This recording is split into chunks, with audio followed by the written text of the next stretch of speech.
It's been a while since I crowned a new The Best Speaker. They are the previous winners of that honor. Now, people complain that I always say things are the best, but if you look back in the history of my speaker listening and reviewing world, it started with the Dayton B652. The Dayton B652 is what got me into audio. Pretty much. I mean, headphones I used, but the speakers, my God. And then the micas were better, and then the mica with the crossover were better, and then the Fluence SX6 were better, and then it went on to the Bix and the TX. Bix, TX, Shane's, Wavecrests. We start getting up to the JBL 305s. Those were real eye-opener. The Emotivas I bought. And then we hit those JBLs, and I knew I hit something special. And that was a while ago. So when SVS sent me their primes, I had high hopes. They're only a little bit cheaper than the JBLs, and I put them up, and I didn't quite like them. Not at all. And I went back and forth with emails, and we discussed the, planning and why they were built, what their design ethics were, blah, blah, blah, blah, blah, blah. Hey guys, could you send me the Ultras? Because I had a theory. Here's my theory. This is $500 a pair. This is $1,000 a pair. All the speakers I had previously that were the best speakers were always the best of their line. Granted, the 530s were the only bookshelf in the JBL cat. Keep your hair in the JBL line. But all of them that I had reviewed were the best that they can offer. And the primes are not the best SVS have to offer. These Ultras are. And my theory was, they said we're going to make speakers, and we're going to make awesome speakers. And they put these together. These Ultras. And then they said, that's great. They are legitimately amazing. Let's make a pair for half the cost.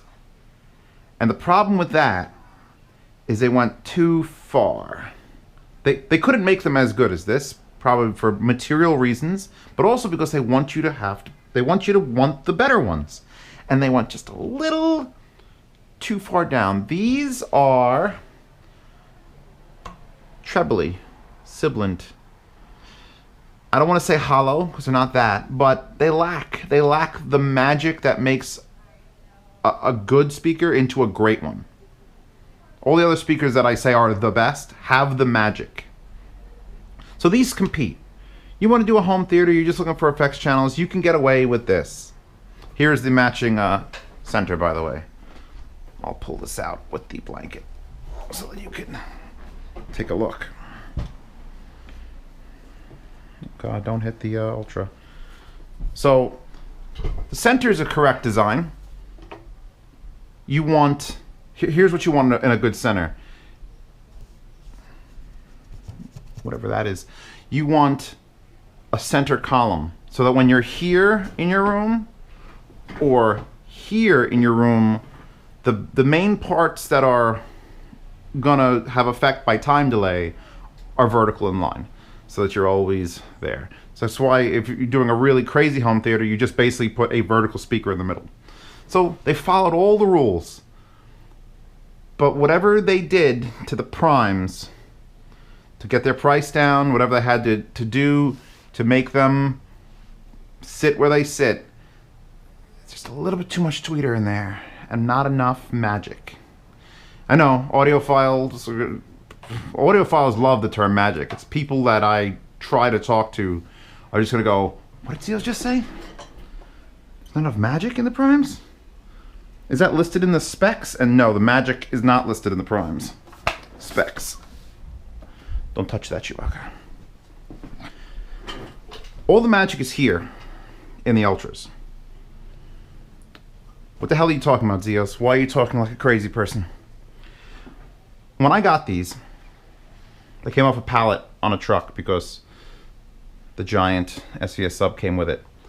And I hooked them up with a friend here. A friend who was astonished by those JBLs. Was he here the day I hooked them up? No, he was here like the week I hooked them up and got them going. And when I took the primes off the towers inside in my living room, and I put the Ultras on, Within 15 seconds of starting to play anything, I don't remember what the first track was, he just went, wow, these are good. And it was at that point I understood. I understood that these came first. They put all their heart, all their soul into the Ultras, and then made the Primes. That's how that worked. So, what you're looking at here are the next step up from 530s.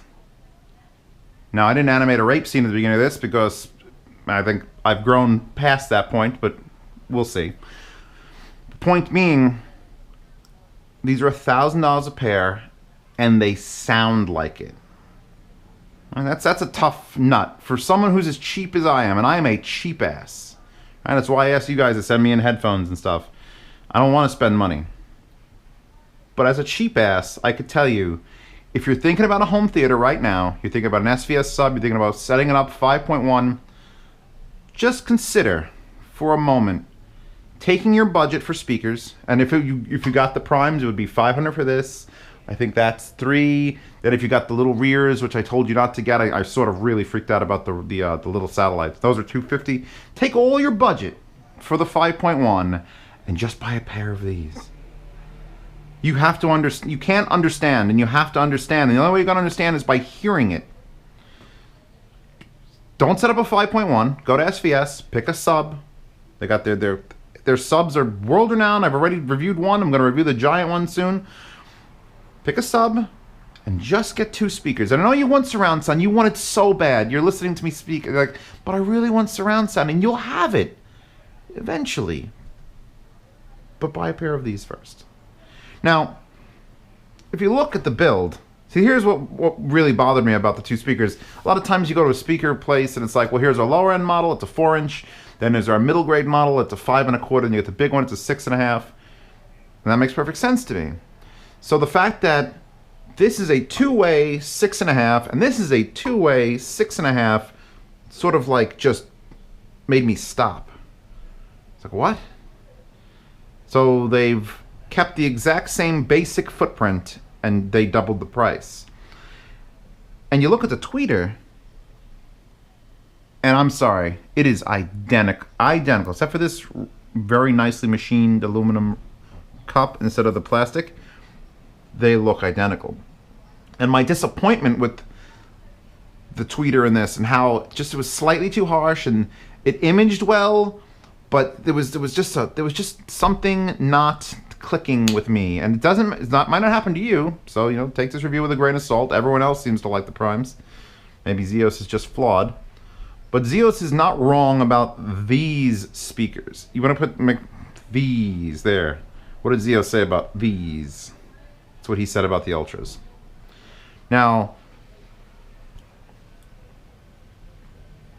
it's got to be crossover related. The box is obviously bigger on the, trying to avoid as many face reveals as possible. It's not that much bigger. They're not that much heavier in weight either. It's not like these are 47 pounds and these are 8. They're real similar. And I gotta keep, you notice I'm just constantly rubbing these because that piano gloss is ridiculous. Never touch them once you buy these, and you're gonna buy them, and then you're never gonna touch them or have children, because children have fingers. I mean, you could remove those fingers and then you could have anything you want, but then you'll have stump prints all over all your equipment. So it's really up to you. These are worth $1,000. Easy. Easy peasy. I have $1,000 to spend on speakers. Don't get towers. You want just tonality. The tweeter in this, and I don't know, here's what blew my mind. It's okay, the tweeter in this sounded a little weak. The tweeter in this is such an improvement that I don't want to say it bests the 530, because the 530 delivers a different dispersion, but the detail that this tweeter throws with no waveguide blows my mind. Mind explode. Just how? It just looks like a tweeter. How does it do that? And this driver is, you know, it's the same exact size. This one sticks out. This one's slightly recessed. This one's got a definitely got I don't know if it's carbon fiber, but it's definitely a super tight weave, and this is just plastic. So whatever they did on this speaker is the only thing you should concern yourself with. Baka. She's come to the review. Obviously, this review is going to have good luck. Now, one of the limitations of the 530s, and I'll keep going back to my original, the last best speakers I've ever heard of the 530s. But one of the problems that I mentioned in that review is they don't get loud enough. It's only a 5 1/4 there. And even though that horn tweeter is massive and it just shoot out all the death at once, that can only do what physics allows it to. And these 6 1/2s aren't limited to that. So in a home theater for loud, these accomplish sound quality levels equal or better than the 530s and volume. And if that isn't worth $1,000 for a pair, then I don't know what is. Yes, Baka. You're going to get hair all over these beautiful speakers. Stop it. The sound demo is going to have to come up and really explain this more than I can. I got the Rode mics. I'm going to do I'll do each one of these on the same track list, with same positional mics, and you'll be able to hear it. The low end in these is decent. You know, it sounds 6 1/2 inch worthy low end, and this sounds retarded. Just lights this room up. Lights this room up. You want to sit, and here was another thing. When I test home theater speakers, I usually throw them on the home theater first. And I did that for both of these setups. I set them on the home theater. And then I throw them here on a desk. And this is basically near field. I'm within arm's reach, nearly, on a 6-foot desk. And this is where I do real critical listening, because if a speaker can perform out there and then in here, then it's golden. And these don't work on the desk. Not at all. Not at all. I mean, they're not intended for it. No one at SVS said, oh, you should put them on your desk. But I know you guys. Most of you are probably looking at these and going, can I put them on a desk? And I will answer the question. No, hell yes. God, I think I need to just get a clean room to store these in. Or I'll send them back. They're going to have to go back in a truck. It's going to be a sad day. But there are other speakers to test, and God, they're pretty. Now the covers, where are the covers? They're back there, and I'm sort of blocked. Are the same shape as the satellites, where it sort of cuts in, and I'm okay with that shape. I'm okay with it. But I mean, why would you ever cover that? Look at the machined aluminum around the whole driver. It's just plastic. We'll get to the, let's turn them around. Let's go to the back, and I'll, oh God. So we've got a port. Actually, this one is smaller on the, this is actually a bigger port on this. This is smaller.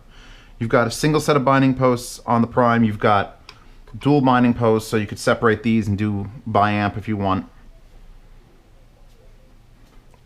These are the superior speaker, and SVS knows they're the superior speaker, and SVS, they knew what they were doing.